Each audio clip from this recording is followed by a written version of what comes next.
the best from Sony, the best from Samsung. No more intro needed, guys. Let's go right to it. Now, it goes without saying, these are both amazing phones, top of the line specs, Snapdragon 835 on both, and you have 4GB of RAM on the Sony, 6 on the Samsung, so step up from the S8 Plus. Now, these should be the best two phones released by these companies this year. For Samsung, the Note 8 will definitely be the best, as you guys see first one to boot up there. Now, Sony is coming out with the XE1, but I think the XE Premium will be better than that.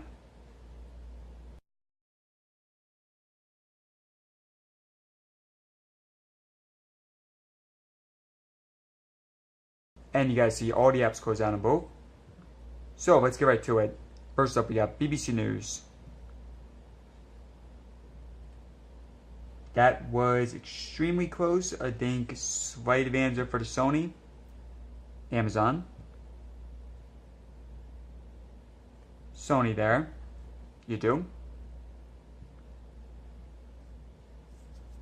Sony. Calculator. And clock.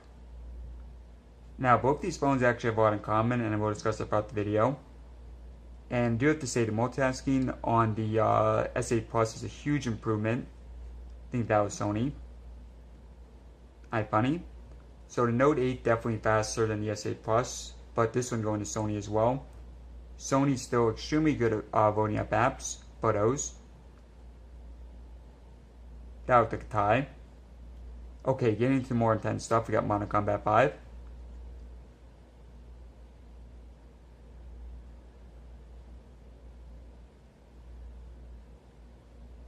And this one I expect to be extremely close. And this one going to the Sony.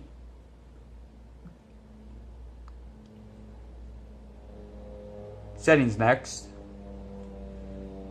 And I think a slight advantage there for the Sony.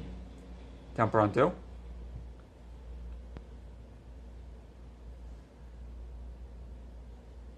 So the Sony Xperia XE Premium and OnePlus 5 are the two fastest phones in my opinion. But the Note 8 is going to be some really tough competition. And narrow margin there for the Sony. Okay guys, one more game and then we'll move on to more stuff. So we got Asphalt 8. We're going to do web browsing, multitasking, camera speed, fingerprint scanner, and then a specs overview. Okay guys, so Sony by a few milliseconds there. Now obviously the Note 8 is a lot faster than the S8 Plus. And to the benchmark. So as you guys see, slightly higher on the Sony, but extremely close. 180,000 versus 178. And on the Sony, it is right behind the OnePlus 5. Chrome next. And let's go ahead and clear out the web history on both. We're going to go to Google and then clear out the history.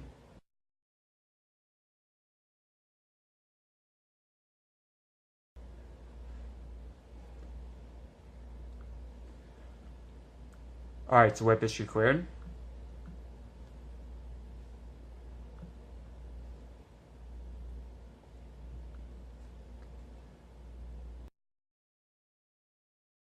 IGN.com first.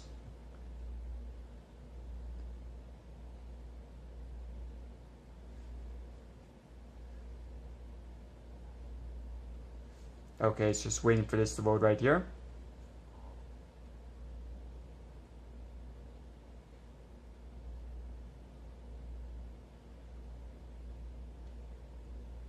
And narrow margin there for the Sony. IMDb.com next.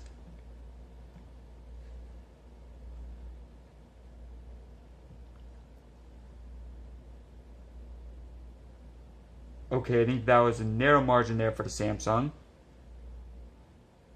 Let's do Sony next. Sony.com. And this one going to the Sony pretty easily. And final one was to Samsung.com.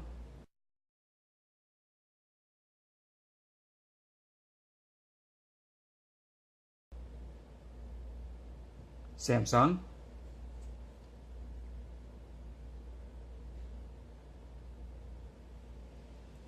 And Well, actually, we loaded up different sites here, guys.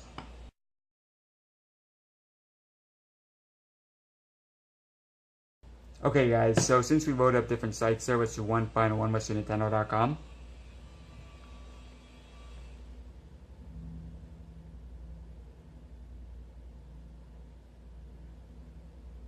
And this one going to the Sony. Okay, guys, we're going to do camera speed next. Bring in the Droid guy for this. Now, both these phones have amazing cameras. And as you guys see, the Samsung is faster here. And we'll have actual comparisons later in the future, both video and pictures. Okay, guys, fingerprints go next. Now on the Sony, it's here on the side. And on the Samsung, it's here on the back. So testing out the speed.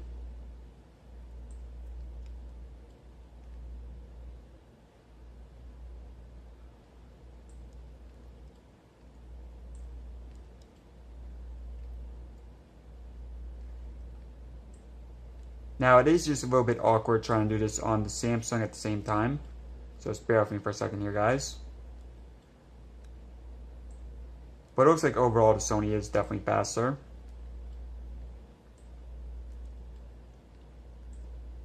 But like the camera speed tests, they're very close.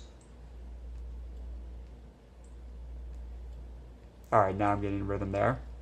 Yeah, this one going to the Sony. Great speed test so far, and before the final test, let's go over the specs of both phones. Now, amazing screens on both of these phones. You see both of them currently on the maximum brightness. Now, Samsung, it does have better viewing angles with the AMOLED screen. But aside from that, both look great head-on. Now, the Sony is 5.5 inches and the world's first phone for 4K HDR screen display. Samsung is 6.3 Quad HD. Front-facing camera on the Sony is 13 megapixels, on the Samsung is 8. Now, great cameras on the back here. On the Sony, it is 19 megapixels. And on the Samsung, you have two, both are 12 megapixels. Also on the Sony, you can record in 960 frames per second, super slow motion.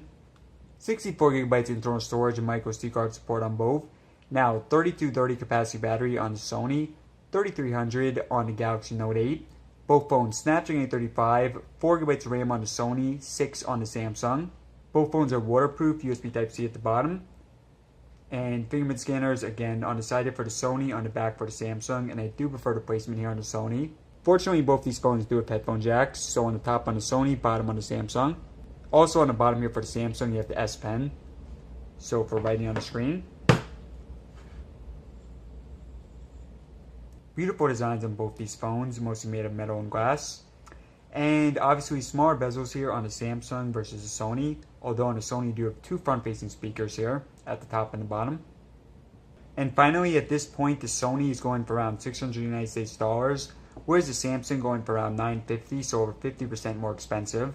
Okay guys, so it's been a pretty competitive race. Let's do multitasking.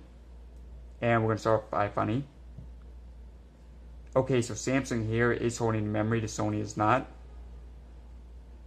Let's do Temperanto. Both phones holding the memory, so excellent there.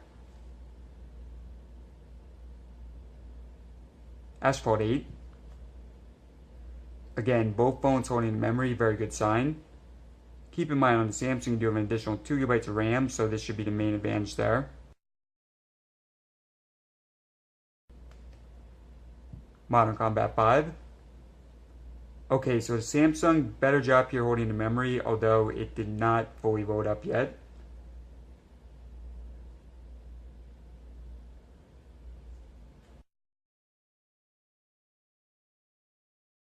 Okay guys, I think earlier when I was trying to load it up, it didn't fully load.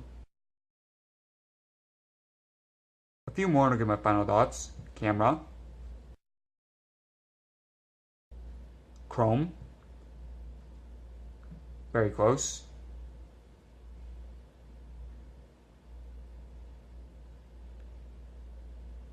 And to-do. Again guys, very close there. And photos. That looked like Samsung.